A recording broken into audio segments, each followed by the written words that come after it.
Hello and welcome to Booklust. I'm Nancy Pearl. My guest today at Folio in downtown Seattle is novelist Nina de Gramont. Her new book, The Christie Affair, is one of my favorite reads of this year. Nina, I'm so happy to meet you and to tell you more or less in person via Zoom how much I loved The Christie Affair. Oh my gosh, thank you so much. I'm so thrilled that you loved it and so thrilled to be here talking to you. I guess the natural question to begin, with which we should begin, is were you a fan of Agatha Christie and her mysteries? I had never read one of her mysteries before I started writing the book. I had seen movies based on her novels and obviously knew who she was, and sort of in my mind, she was an iconic and interesting figure, but I was never a big mystery buff and had never read her work, which I think honestly was helpful because it let me sort of fashion a character apart from whatever preconceived, idealized notions I had of her. And so where did this idea come from? So maybe give the elevator description of the book. Yes. So in 1926, Agatha Christie's husband asked her for a divorce so he could marry his mistress. It was December 3rd, and that night she disappeared. She was missing from her home. Her car was found abandoned on the edge of a chalk pit. And she was nowhere to be found. Things that she would need, it was very cold. Her coat was in the back seat, her driver's license, her suitcase. And over the next 11 days, just a mammoth woman hunt was launched. All of England was looking for her. It was the first time airplanes were used in the search for a single missing person. And unluckily for her, it must have been a slow news week because it made international headlines. And she was not particularly famous at the time. Her career was sort of just taking off. So I read an article about that, the disappearance, and I thought it was really fascinating to think of somebody sort of who in my mind was so stalwart and iconic and in control, being so vulnerable. When she was discovered, first of all, she was discovered at a spa hotel in Yorkshire, and she had registered under the last name of her husband's mistress. Second of all, she claimed she couldn't remember anything. So just those two pieces, I think particularly the fact that she had used this woman's name, just seems so wonderfully pathological and human that the wheels of my brain started spinning, and I thought it would make an interesting novel.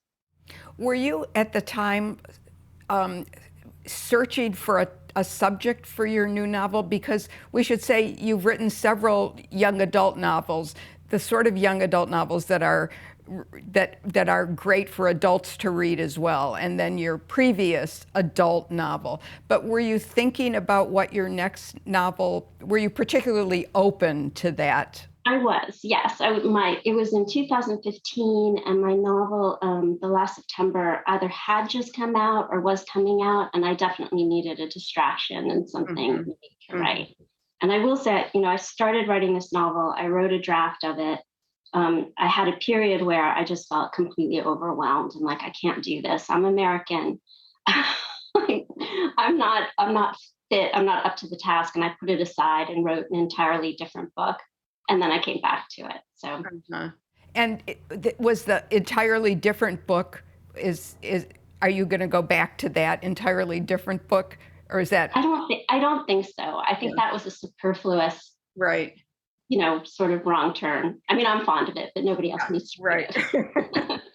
What I thought was one of the things that I so appreciated about the book, about the Christie Affair, which I think is just amazingly wonderful that you could do it, given that you were not an Agatha Christie fan, particularly of her mysteries, is that this can be read as, this is very much like a standalone Agatha Christie novel. I mean, it doesn't have Hercule Poirot, it doesn't have Miss Marple, but her standalone novels, her standalone mysteries, this could be a standalone mystery. I mean, I always joke about Agatha Christie's books, and I am a huge fan, is that you can read them. Like, I must have read all of them 3 or 4 times, and yet never have I been able to figure out, who done it in her books, and never have I been able to remember from book to book who done it. Even though I've read it so often, and the Christie Affair is like an Agatha Christie mystery. So you have that. I'm just going to pile the praise on you, so be prepared.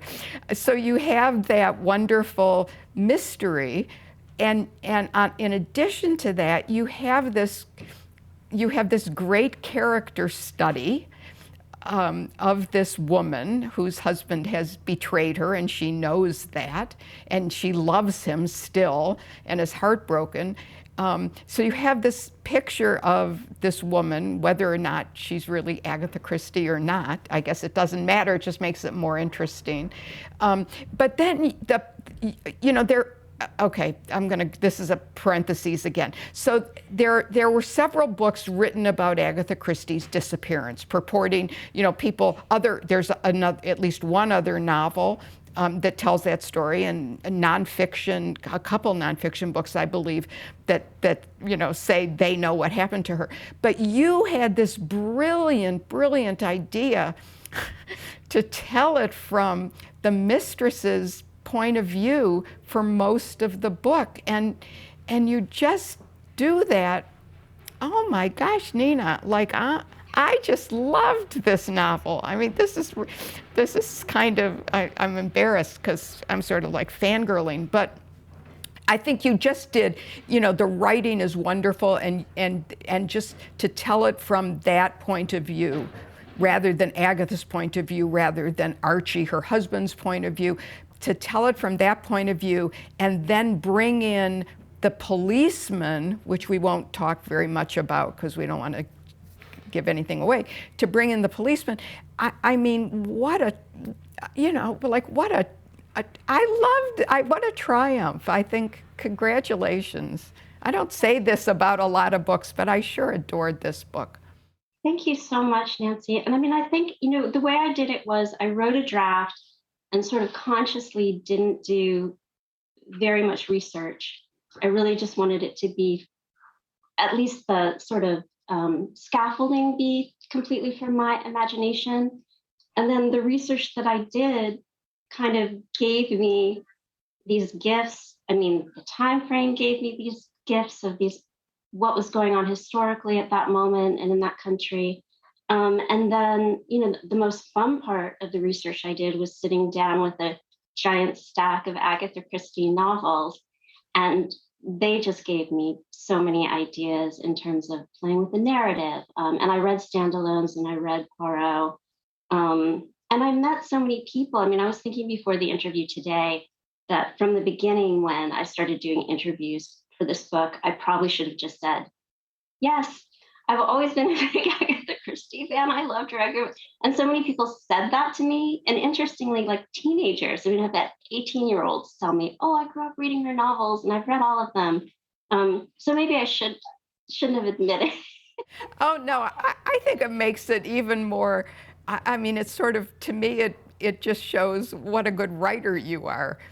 Well, it was really fun to fall in love with her in the process, like not only with her novels, but I read her memoir about traveling in the Middle East, and I read her autobiography, and tried not to do a ton of research beyond what she had put out there. I sort of decided I was making up this kind of wild story. So whatever facts I used, I wanted them to be the facts that she had already kind of, whatever anecdotes and sort of details, I really wanted to sort of present the things that she had already floated out into the world, so I could sort of, at least to some degree, present her as she would want to be seen. I was a bit disappointed that she didn't do any surfing in the book, because I mean, who knew, that when I discovered that she was a surfer, that just blew my mind about her. I was really disappointed too. The book came out in England around 10 days before it came out in the US. which meant that I was doing interviews with lots of people who knew way more about Agatha Christie than I ever will. And I spoke to one interviewer, Stephen Colgan, who told me that she was the first English woman to ever successfully stand up on a surfboard. And I was like, oh my God, how could I not have known that? And how could that not have been in the book? And she was a very adventurous person, which made it easy to imagine an adventure for her. And how far along in the process of writing the book did you come up with the idea of what she did during those 11 days? I think when I first conceived the book, and what was going on, what I really focused on in my early draft was Nan, the character who I sort of subbed in for the actual mistress, Nancy Neal. I made up a character to put in her place to be the mistress named Nan O'Day. So I think in the early drafts, I was really working out her story and her backstory. And then it was the sort of, I hit a lot of walls and went for a lot of walks and sort of figured out how Agatha would be involved in that. And it really needed to sort of hinge on that detail of why was she found registered under that last name. So it was a lot of wrong roads, wrong turns, and fiddling and redrafting and considering. Do you enjoy the process of redrafting? When you start writing, how much of what is going to happen in the book do you already have planned out? It really varies book to book. I've had novels that I've really planned out and written involved outlines for. More typically, I sort of make it up as I go along, and I am not. For me, the really arduous, unfun part is that first draft, and I start having fun with it and enjoying it once I start redrafting, once I have something to work with. And I'm pretty ruthless. I mean, I'll take things out and rearrange them. And, I think to somebody else, a finished draft probably wouldn't look very much, if they went back and read the first draft, it wouldn't look very much like the finished result. Mm-hmm. Whose side were you on in this marriage dispute? Were you on Archie and Nan's or Agatha's? Oh, Agatha, absolutely. Team Absolutely, Agatha, right? Yes. I mean, I'm a wife, and also he was just so, I mean, in my novel version of him, I actually think he was a little bit kinder. I think he was pretty ruthless and pretty self-involved, just centered on what he wanted. Yes, yeah. I was going to say he in the book also he's not physically brutal, but he's brutal, emotional. I mean, you're right. He's very, very self-involved and self-absorbed. Yes, and I think I used a lot of Agatha Christie's descriptions of the end of the marriage. I paraphrased and sort of based his interactions with her on the descriptions of it in her autobiography. And there's a line in the novel where I paraphrase something he actually said, which was, I'm tired of being unhappy. Somebody has got to be happy, and I don't want it to be me anymore. And that's not precisely what he said, but that was the gist. And what a thing to say to your wife, you're abandoning for somebody else after her mother just died. Right. And it was pretty amazing to me that she left not only her dog, whom she adored, but her daughter, and then disappeared for these 11 days. Yeah, I think it was in that class of people and that time, it was a different kind of parenting. I mean, I think Agatha Christie herself was largely raised by a nanny. Right. And they had already, when their daughter was 5, Archie and Agatha Christie left her for an entire year to go surfing travel the world. Right. So I just think it's certainly a different kind of parent than I was. And I wanted to use that a little bit too, in terms of using Nan, the narrator's perspective. I had her come from a different class where her mother was very involved and very doting. Mm-hmm. Mm-hmm. Yeah, Nan's backstory, the mistress's backstory, was really, really interesting, and uh, I always like historical details, and I appreciate historical details in in the novels, and that was very, very interesting. So that good job about that background. Do you find writing for teens as more complicated, more complex these days than writing adult novels? I will say that I have not done it in a while. My last novel for teens came out in 2015. I don't know that I'll write another novel for Mm. teens. I think like a very particular idea would have to come to me. I think it's partly just, yeah, maybe because there's this difficulty. The world is changing so much. I think it gets harder and harder to do it in an authentic way.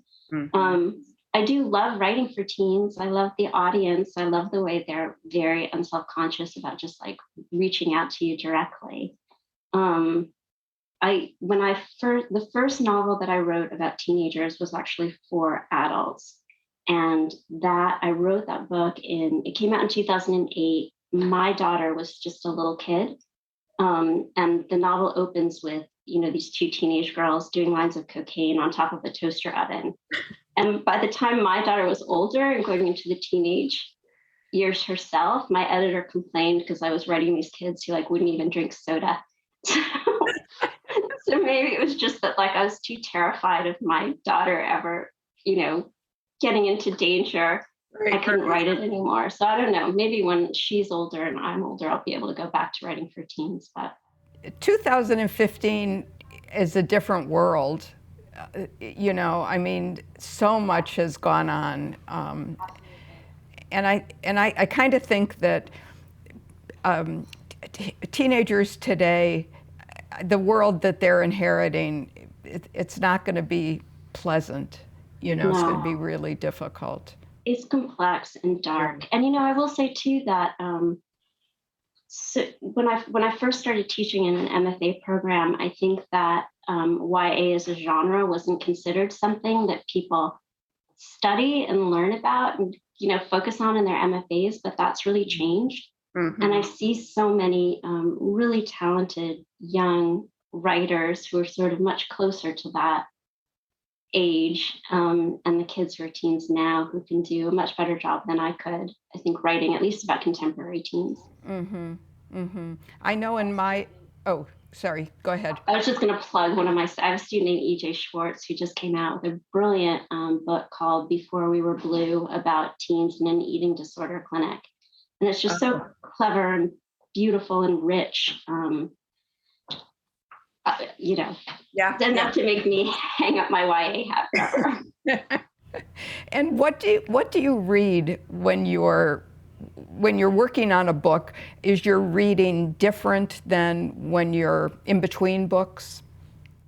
Um, I think it only is if there's something I'm avoiding because I think it's too close to what I'm working on, Hmm. or if like working on the Agatha Christie book, I had a stack of nonfiction and her novels that I felt I really had to Right. write. And I mean, that was interesting about this book too, because typically, like I said, I'll avoid things that I think are too close to what I'm working on because I don't want different voices to infiltrate mine. But in this case, I really wanted there to be a tinge of Agatha Hmm. Christie's narrative voice in what I was working on. So it was really fun to be able to immerse myself in that.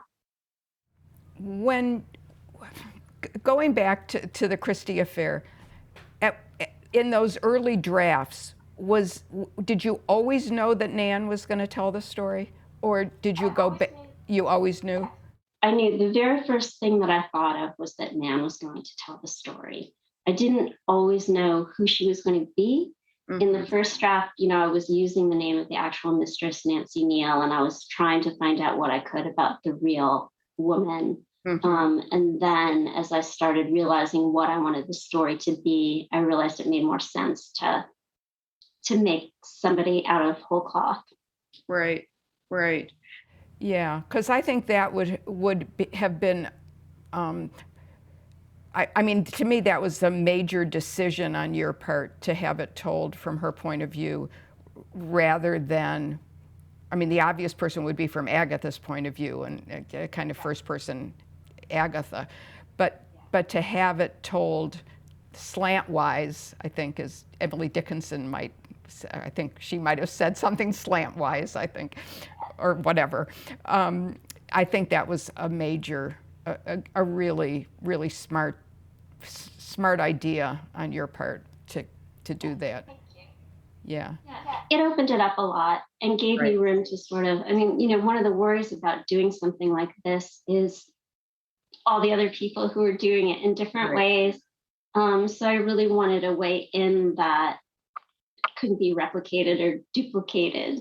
Mm-hmm. And this seemed the easiest way. Sort of the more I made up, the less likely it was that somebody else would do it in just that way. When I talk about the book, I do a lot of book talks for organizations and things like that, women's clubs. I always, to me, that's one of the things that distinguishes, well, it's the thing that distinguishes the book from the other Agatha Christie books. But I always emphasize that you don't need to be an Agatha Christie fan to appreciate the book. And the fact that you were not to begin with is so, it's just fascinating. I'll have to add that into my into my talking about the book. Do you have favorite contemporary novelists that you read? I do. I love Peter Cameron and Stephen Macaulay and Colson Whitehead. I just read a novel this past year called Mary Jane by Jessica Anya Blau. Have you read that? I read that. Yep. I thought that was so charming and really sort of, it's one of those books that even though it's, I don't know, it just really cheered me up. Right. And then, sort of with this book in particular, I would say one of my all-time favorite novels is I Capture the Castle by Jodie Smith. Yep, me too. That's a novel that I think that if you only read it once, you remember it very differently from what it actually is. And when you go back and read it, you realize that it's very much about its own construction and about the process of writing. So I reread that for the zillionth time when I was writing this novel and really thought about how you can make sort of a story forward book that's still self-referential and talking about the ways it's put together. Are you an audiobook person? Yes, I am. I will say that since I teach and reading like you, it's part of my job. So I tend to listen to books that I don't feel I have time to read. So I have a little bit of a celebrity memoir audiobook habit. But there's a wonderful recording of I Capture the Castle. I was just going to say that. Yes. Yep. Is it the Jenny Agutter one? Yeah. Yes. And yeah. One of the best audiobooks of all time, I think. And sometimes if I can't sleep, I'll listen to it.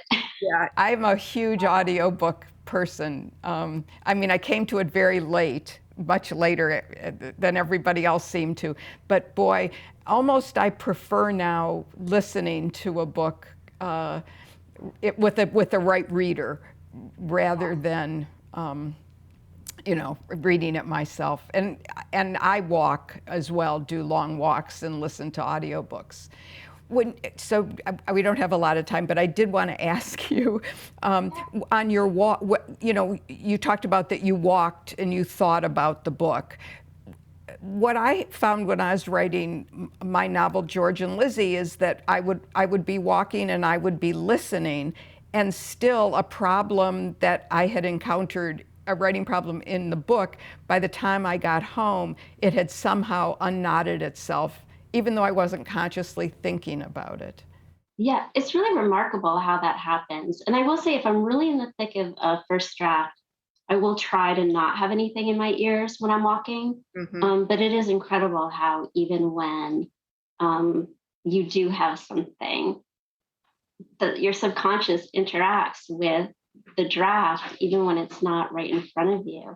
It's funny because, and then, so I watched your interview with Charles Finch, and he threw out the phrase Salvatore ambulando, which I have in the Christie Affair. And the way that got in there was after I'd written the book, I was on a walk and I was listening to Cheryl Strayed's interview with Billy Collins. And he, what a natural expression to use when talking to her. And I thought, oh my gosh, I have to run back home and put that in my book immediately. So sometimes it's, your subconscious is somehow bypassing what you're listening to and interacting with your book. And sometimes you hear something that actually is relevant in some way and you can fold in. Right. Or you say, oh my gosh, that's what it needs, that kind of thing. Are you working on a new book now? I am working on a new book. It's impossible really to describe because it's not historical or based on any, I don't have the elevator pitch down for it, but I am working on a new novel. And how do you fit that in with your teaching and motherhood and wifehood? How do you fit in the writing? The second isn't very much work, but tomorrow is my last class of the semester, and I will be getting much more work done on the novel than I have, especially this semester with the launch of the Christie Affair and interviews and all that. Must have been a little bit of a crazy time, but fun. Yes, very fun. And St. Martin's was amazing. It's been an incredible experience, but very busy. Good. Well, Nina, I just really hope you get that next book out as fast as you can, because I'm looking forward to reading anything you write. And thank you for being on the show today. Thank you so much, Nancy. It really means the world to me. I appreciate it so much. My pleasure, totally. Bye-bye.